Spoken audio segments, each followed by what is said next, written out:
Hello everyone. तो आज हम देखते हैं कि हमने जो प्रीवियसली छोड़ा था, जहाँ पे हम डाटा रीड कर रहे थे। ये हमारा डाटाबेस था। जैसे कि हमने देखा था कि यहाँ पे हमारा डाटा था 9 तरह का। और इसके बाद हमने यहाँ पे रीड किया था अपने यूआरएल पे, मल्टीपल और फिल्टर लगाया था। इसके बाद हम आज देखते हैं कि हम एपीआई बनाएंगे एक तरह के एप्लीकेशन के लिए, जो एक बैकएंड होगा। जो बैकएंड होगा जैसे कि कोई एजुकेशन सिस्टम या कोई ट्यूशन एपीआई टाइप, इन विच क्या कर सकते हैं हम कि जो कुछ एम्प्लॉयर्स होंगे, डिफरेंट एम्प्लॉयर्स नहीं, जो तरह के यूजर्स होंगे, वो कुछ ट्यूटर्स होंगे, कुछ ड्यूटीज होंगे जो पढ़ने आए होंगे, या कुछ और भी तरह के रोल होंगे, चाहे मास्टर ये सब। तो उसके हिसाब से हम देखेंगे कि हम एक बैकएंड बनाएंगे उसका, नोड जैसे उसको डाटा रिटर्न करेंगे। और आने वाली वीडियो में फ्रंट एंड भी देखेंगे कि अगर हम उसका फ्रंट एंड बनाए तो कैसे उसको हैंडल करेंगे। तो मतलब टोटल एप्लीकेशन होगी ये एक, जिसका बैकएंड होगा हमारा नोड जेएस में, और फ्रंट एंड होगा हमारा किसी भी, देखते हैं किस फ्रेमवर्क में हम बनाएंगे, देखते हैं आने वाली वीडियो में।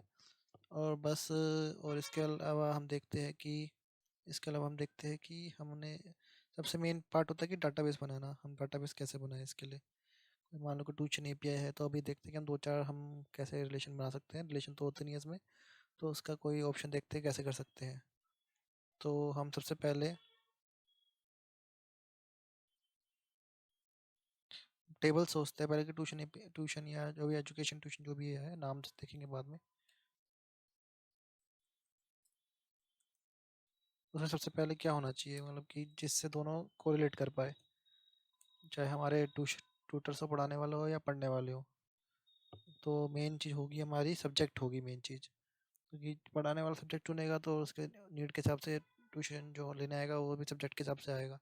तो मेन जो होगा हमारा सब्जेक्ट होगा, जो बीच दोनों के बीच में बैलेंस बनाएगी, या दोनों के लिए हमें जो एप्लीकेशन का बेस होगा वो होगा सब्जेक्ट्स। तो सबसे पहले हम पहले टेबल जो है वो सब्जेक्ट्स इंसर्ट करते हैं। 3 कॉलम ले लेते हैं, थोड़े रोज ले लेते हैं, ठीक है। तो ये नाम दे देते हैं, पहले कॉलम नेम दे देते हैं। क्या होगा पहला, उसका डाटा टाइप। ऐसे हम सोचेंगे टेबल्स। अभी 2-3 टेबल देखते हैं इस वीडियो में, फिर आने वाली वीडियो में और हम देखेंगे कि क्या क्या फीचर्स होंगे। हम पहले टेबल्स का पार्ट देखेंगे, फिर उसके बाद उसका बनाएंगे उसकी एपीआईज।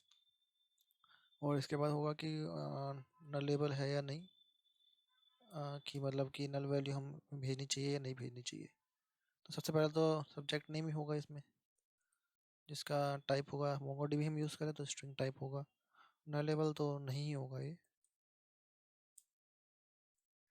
और इसके अलावा सब्जेक्ट नेम होगा मेजरली, और हमारा होगा किस किस क्लास का सब्जेक्ट है, या क्या कहते हैं, किस डिग्री का सब्जेक्ट है, या किस स्ट्रीम का सब्जेक्ट है। तो उसके लिए एक होगा, नाम दे देते हैं एकेडमिक करके, कुछ एकेडमिक लेवल दे देते हैं। तो ये भी स्ट्रिंग ही होगा, जैसे 10 12 मल्टीप्लिकेशन जो भी दिन हो में। और लेवल तो ये भी नहीं होगा।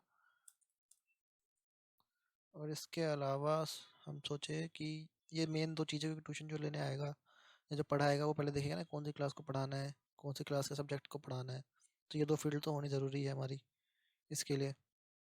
इसके अलावा और फील्ड्स जो हो सकती है, वो हो सकता है कि हमने सब्जेक्ट डाला हुआ है हमारा, तो उसका डिस्क्रिप्शन, कि सब्जेक्ट में आखिर है क्या, थोड़ा बहुत।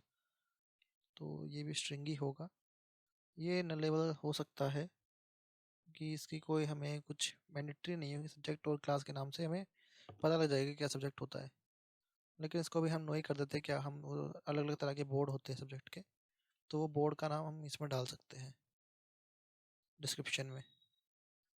और इसके अलावा थोड़ी रोज ऐड कर लेते हैं पहले।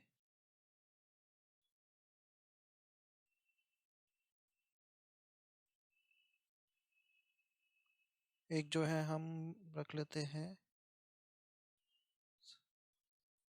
डिस्क्रिप्शन में ही बोर्ड रख ले, या हम उसके लिए बोर्ड नेम अलग से ले। ये चलो हम देखते हैं आने वाली वीडियो में, डिस्क्रिप्शन में ही हम बोर्ड नेम डालें या उसके अलावा डालें। तो चलिए अब इसमें देखते हैं कि और कौन कौन से कॉलम आते हैं। इसके अलावा 2-3 कॉलम होते हैं वो हम रखते ही है, जैसे मैंने रखे थे एप्लीकेशन पहले में भी। तो वो होते हैं कि इज एक्टिव होता है, इसका मतलब हो गया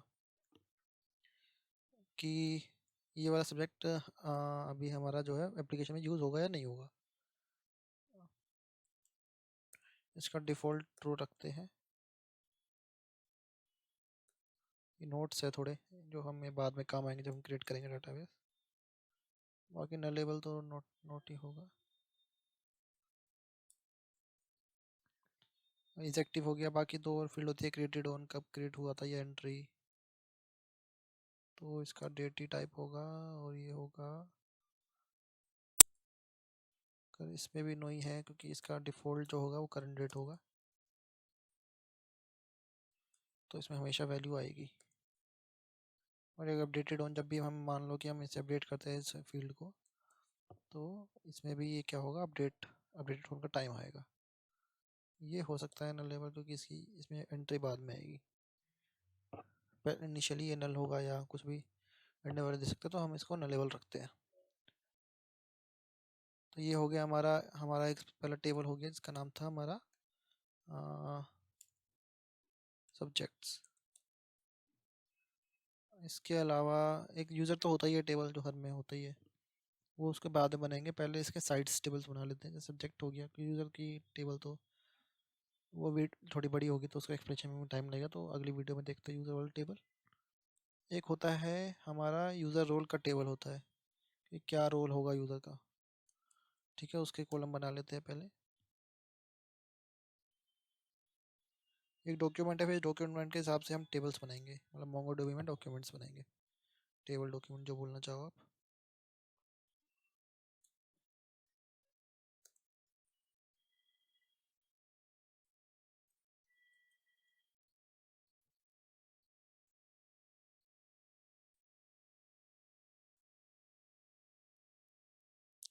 अब इसमें क्या होगा, हमारा पहले तो एक नाम ही होगा कि रोल का नाम क्या है, तो नेम ले लेते हैं। इसके अलावा नेम के अलावा रोल में हमें अभी तो कुछ नहीं चाहिए इनिशियल लेवल पे, तो इसको हटा देते हैं।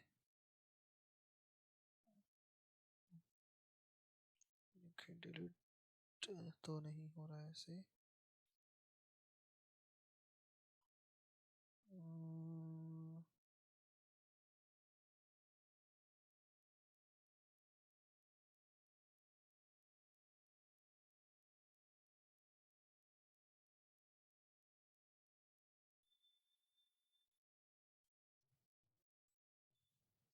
एक मिनट देखते हैं जरा पहले डिलीट कैसे होगा ये। हाँ ऐसे, तो रोल डिलीट हो गई। ये वाले फिक्स होंगे कि कभी भी हमें ये रोल अभी एक्टिव ना रखना हो, इसका यूज़ ना रखना हो, तो उसको हम एक इज एक्टिव को फॉल्स कर देंगे, नो कर देंगे, मतलब फॉल्स कर देंगे। बाकी ट्रू रहेगा ज़्यादातर केस में, कोई कोई भी डिलीट करना चाहे कोई रोल या कुछ भी जो एप्लीकेशन हटाना चाहे तो उसको इज एक्टिव के बेस पे हम हटाएंगे, ना कि उस एंट्री को ही गायब कर देंगे एप्लीकेशन से। तो इसलिए ये फील्ड होती है इज एक्टिव की। बाकी ये हो गया रोल हो गया, और ये हो गया। बाकी एक दो तरह की टेबल्स होती है। एक होती है कि डायनामिक टेबल, जिसमें होगा कि डाटा आएगा, मतलब यूज़र हमारा एप्लीकेशन यूज़ करेगा, कुछ फिल करेगा, कोई फॉर्म भरेगा, तो उसमें में डाटा आएगा। और कुछ होती है स्टैटिक टेबल या मान लो फिक्स टेबल, जिसमें डाटा पहले से होता ही है, जो एप्लीकेशन वाइज होता है, एप्लीकेशन बेस्ड होता है। जैसे सब्जेक्ट हो गया, रोल्स हो गए, इनमें डाटा होगा ही, ये तो हम बना रहे हैं। डायनामिक डाटा नहीं होगा, यूज़र जो आएगा बनाएगा वो डाटा नहीं होगा ये। ठीक है, तो इन टेबल्स में हमें डाटा, जब हम टेबल्स बनाएंगे तो उसमें डाटा इंसर्ट करेंगे हम खुद ही। भाई कुछ टेबल ऐसी होंगी जो डायनेमिक टेबल होगी, उसमें नाम दे दूंगा उसके सामने जब बनाएंगे हम अभी। तो ये दो टेबल हो गई है हमारी। एक दो और टेबल देखते हैं, तो वीडियो लंबी ना हो तो इसलिए एक दो और टेबल देख लेते हैं। और ऐसे ही जैसे रोल है हमारा, वैसे ही एक हुआ कि मान लो कोई यूज़र है, ट्यूटर है या पढ़ाने वाला है, या ट्यूटीज है जो पढ़ने वाले हैं, तो उनका एजुकेशन लेना पड़ेगा ना, कि मतलब ट्यूटर जो पढ़ने वाला हो, पढ़ाने वाला हो, मतलब कि उसने खुद क्या पढ़ रखा है, खुद इतना कैपेबल है या नहीं है, है ना, तो उसका एजुकेशन हमें लेना पड़ेगा। एजुकेशन टाइप ले लो, या एजुकेशन, एजुकेशन ही नाम रखते हैं इसका, कि एजुकेशन डिटेल है, चाहे हमारा वो हो, हमारा पढ़ने वाला हो या पढ़ाने वाला हो, जो भी हो, दोनों का एजुकेशन डिटेल आएगा इस टेबल में। इस टेबल के बेस पे जाएगा, मतलब अभी दिखाता हूँ मैं। जैसे सेम है, इसको कॉपी मारते हैं, इसी से हो जाएगा हमारा। जैसे कि मान लो कि ये जो नेम है हमारा, एजुकेशन नेम तो सही नहीं होगा शायद, देखते हैं। एजुकेशन, एजुकेशन रखते हैं इसको। ये स्ट्रिंग होगा, ये मतलब क्या होगा कि एक टेबल होगा, उसमें चार कॉलम होंगे। एजुकेशन का डब्बा होगा जिसमें होंगे 10th होगा, 12th होगा, बैचलर्स, मास्टर्स, डॉक्टरेट, ये सब डाटा होगा। और मान लो कि अब इसमें एक दिखाता हूँ, एग्जांपल करके दिखा देता हूँ कि जब मान लो कि ये डाटा है हमारे पास, जब यूज़र का टेबल बनेगा तो ये काम आएगा। इसको हटाओ कॉलम भी। ये मान लो कि हमारा है एजुकेशन, ऐसे ही होगा ना डाटाबेस में। इज एक्टिव, क्रिएटेड ऑन, तीन ही रख लेते हैं, अभी लंबा पड़ेगा। तो ये एंट्रीज होगी हमारी, इसमें थोड़ा एक दो और चाहिए होगा जो हमारे बनेंगे मोंगोडीबी में। लेफ्ट यहाँ पे भी ले लेते हैं, एक समझ में इजी होगा। ये हमारा स्ट्रक्चर है टेबल का, और ये मैं टेबल, इसके नीचे मैं इसी का टेबल बना के दिखाऊँ कि डाटा कैसा होगा इसमें और हम इसको कैसे यूज़ करेंगे। सेम रोल के लिए है ये वाला भी। जैसे इसको करते हैं, यहाँ पे इंसर्ट करते हैं, insert column to the right. एक अपडेटेड वन मैंने छोड़ा था कॉलम, तो वो भी डाल देता हूँ अब। इनिशियली मान लो कि मैंने 4 डाटा डाला इस टेबल में, ये पे है, आईडी डाल देता हूँ। ठीक है, 1 2। मोंगोडीबी में ऐसे तो होंगे नहीं, थोड़ा यूनिक होगा उसका, स्ट्रिंग बेस्ड होगा। तो अभी सिंपलिसिटी के लिए लेते हैं, सिंपलिसिटी के लिए। तो मान लो कि पहले 10th है, फिर कोई बंदा 12th है, कोई है बैचलर्स जिसने कर रखी हो, और किसी ने मास्टर्स कर रखी हो। ठीक है, इज एक्टिव सबका ट्रू होगा तो मतलब यहाँ पे 1 होगा।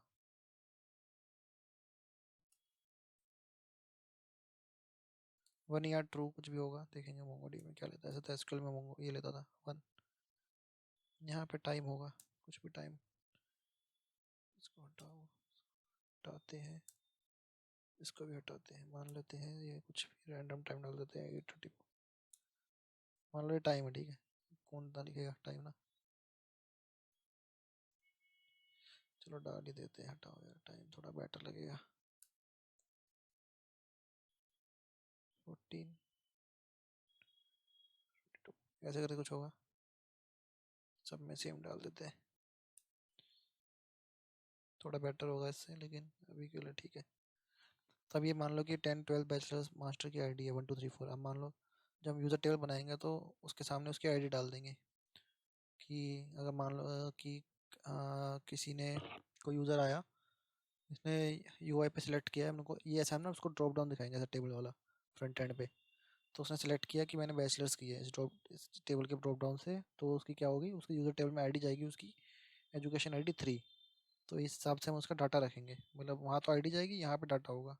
वो है रिलेशन तो 1 to 1 का है जो हम एसक्यूएल में पढ़ते हैं, पर डाटा ठीक से रखने के लिए हमने ऐसा रखा है कि आईडी यूज़र टेबल में एजुकेशन की जो उस बंदे ने कर रखी है, और उसका डाटा यहाँ पे रेफरेंस के लिए। तो ऐसे ये होगा, और रोल में भी यही होगा, सेम केस।